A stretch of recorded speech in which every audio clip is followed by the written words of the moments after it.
En el nombre del Padre, y del Hijo, y del Espíritu Santo. Amén. 4 de julio del 2021. Hemos llegado al domingo 14 del tiempo ordinario. Mis queridos hermanos, el Evangelio de San Marcos de este domingo dice: En aquel tiempo vino Jesús a su patria, Nazaret, y sus discípulos le siguieron.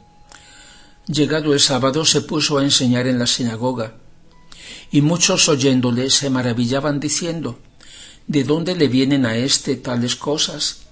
¿Y qué sabiduría es esta que le ha sido dada? ¿Y esos prodigios que se cumplen por su mano? ¿No es acaso el carpintero, el hijo de María, el hermano de Santiago, de José, de Judas y de Simón? ¿Y sus hermanas no viven aquí entre nosotros? Y se escandalizaban de él.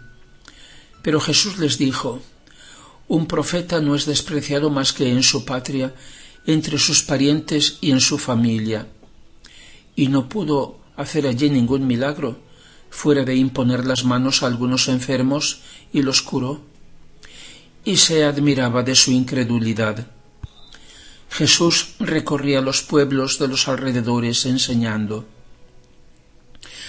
Queridos hermanos, en esta lectura del Evangelio conviene aclarar ante todo o explicar algo que para la mayor parte de vosotros no es necesario. Es que hay personas prevenidas que tropiezan si no están de buena fe, puesto que claramente se separan de lo que la Iglesia ha enseñado. La Santísima Virgen María no ha tenido más que un Hijo, Jesucristo, concebido por obra del Espíritu Santo. Solo en Él todos nosotros somos hijos suyos. La aclaración es acerca de los llamados hermanos de Jesús. Hay que saber que para los hebreos hermanos eran todos los de la familia, por lo tanto primos, tíos, sobrinos, cuñados, etc. De esos hermanos de Jesús nombrados en el Evangelio, Simón, José, Judas Tadeo y Santiago, estos dos últimos fueron apóstoles. El mismo Evangelio dice el nombre de su madre, hermana de la Santísima Virgen, y tenía el mismo nombre, María, por lo que se comprende que debía ser su cuñada, al no ser posible que dos hermanas tuvieran el mismo nombre, María.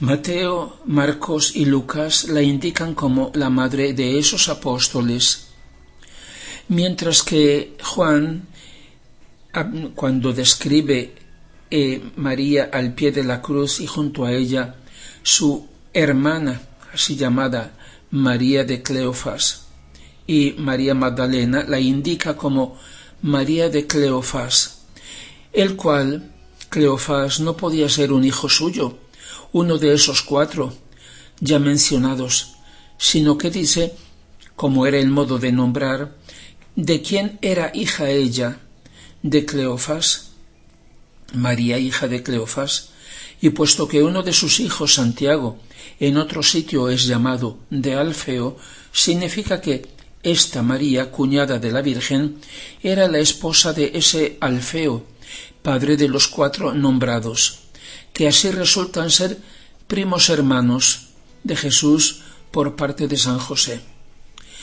Estos dos apóstoles, Judas, apodado Tadeo, y Santiago de Alfeo, llamado también el menor para distinguirlo del otro Santiago de Zebedeo, el mayor, hermano de Juan, son autores de 2 cartas o epístolas que forman parte del Nuevo Testamento, la carta de Santiago y la carta de San Judas. Ellos, junto con su madre María de Cleofas, tía de Jesús, creyeron en él, en su realidad de Mesías, desde el principio de su vida pública, y lo siguieron, mientras que los 2 mayores, Simón y José, al parecer no aceptaron a Jesús, al menos hasta su muerte y resurrección. Años después, sabemos que el mayor, Simón, sucedió como pastor o jefe de la comunidad de Jerusalén a su hermano Santiago, después de que éste fue matado, y más tarde él también lo siguió en el martirio.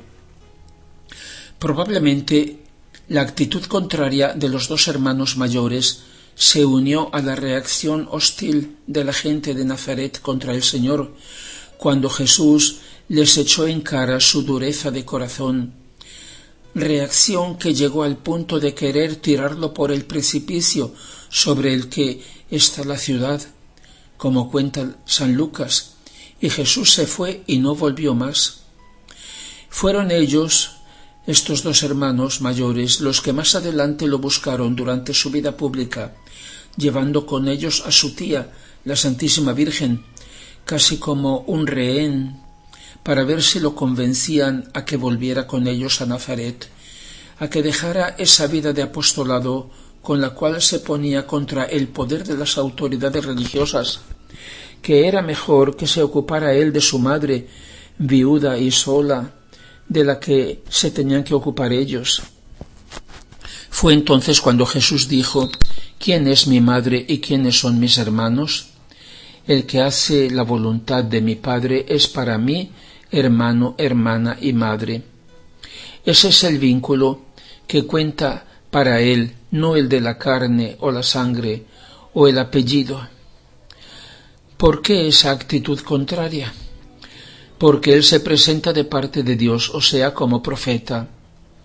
Normalmente imaginamos que profeta es alguien que predice cosas futuras, pero eso es una de tantas cosas que puede hacer un profeta. Profeta es el que anuncia un mensaje, un aviso, algo de parte de Dios, que no habla por su cuenta. Él presenta su voz, pero el contenido no es suyo, es de Dios. Así se presenta Jesús. ¿Por qué no es aceptado el profeta en su patria o entre su misma familia, e incluso es despreciado, como dice el Señor? Porque Él se dirige a los suyos por un motivo y con un amor sobrenatural, para invitarlos a la fidelidad a Dios, a la conversión, a responder al amor de Dios. Mientras que ellos dicen: no, tú estás a nuestro nivel, ¿quién te crees tú que eres? Eres tú el que debe responder a nuestro amor humano. Déjate de Dios, tú te debes a nosotros, no nosotros a Dios. Así vemos que están en dos niveles diferentes, que no coinciden, que no se encuentran. Por eso no hay profeta en su propia patria. ¿Y qué demuestra esa actitud? Demuestra orgullo, soberbia. Y tú nos vienes a enseñar a nosotros, pero si te conocemos desde siempre, sabemos todo de ti y de tu familia. ¿Quién te crees tú que eres? Esa es la actitud estúpida, arrogante, de corazón cerrado. Por eso el Señor no pudo hacer nada en su patria, en Nazaret, ante esa actitud. Dios respeta su propia imagen, el libre albedrío del hombre, que jamás le quitará, con todas sus consecuencias. Una actitud de soberbia, de presunción que produce la envidia. ¿Tú eres más que nosotros? ¿Sabes tú más que nosotros? ¿Quién te crees que eres? Entre tanto, Dios, ¿de quién se sirve? De sus criaturas. Podría venir él mismo a amonestar o a exhortar, no lo hace, ni siquiera enviando, por ejemplo, a un ángel. Se sirve de pobres criaturas, con todos sus límites, ni más ni menos que nosotros. Dice San Pablo: Dios ha escogido lo que en el mundo es tonto para confundir a los sabios. Dios ha escogido lo que en el mundo es débil para confundir a los fuertes. Dios ha escogido lo que en el mundo no vale nada y es despreciado, y lo que es nada, para reducir a nada las cosas estimadas, para que nadie pueda gloriarse ante Dios.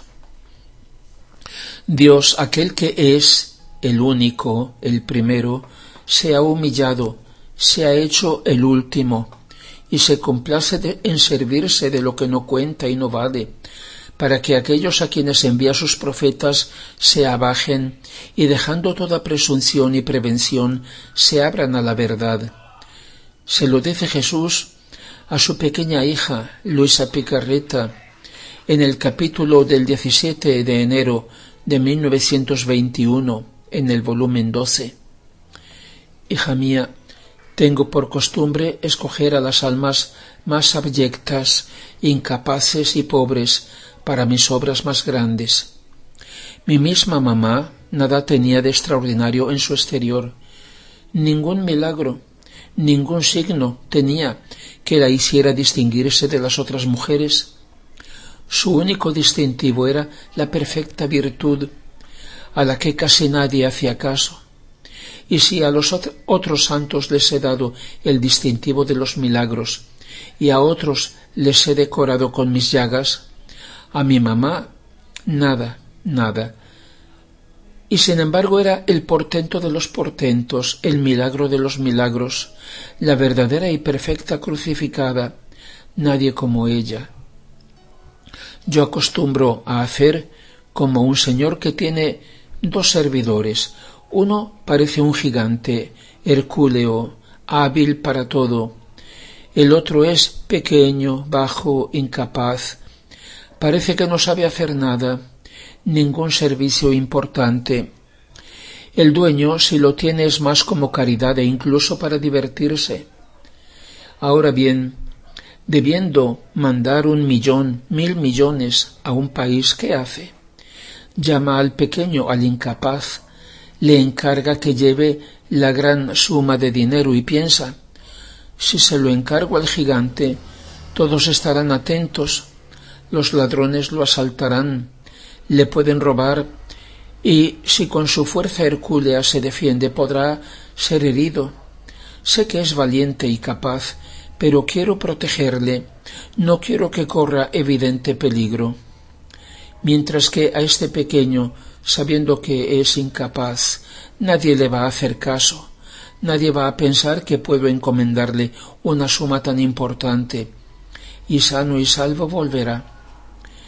El pobre incapaz se asombra de que su dueño se fíe de él, mientras podía servirse del gigante, y lleno de temblor y de humildad va a entregar la gran suma, sin que nadie se digne de mirarlo, y sano y salvo regresa a su dueño más tembloroso y humilde que antes.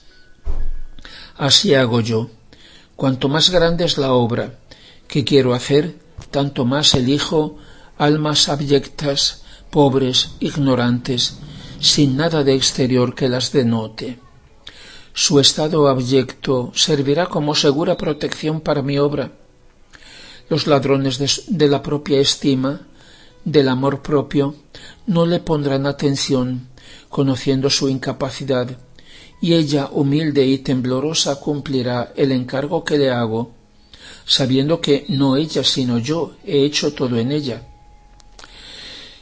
Hermanos míos, qué maravillosa alianza es esta, la de aquel que es el más grande con el más pequeño, del más fuerte con el más débil.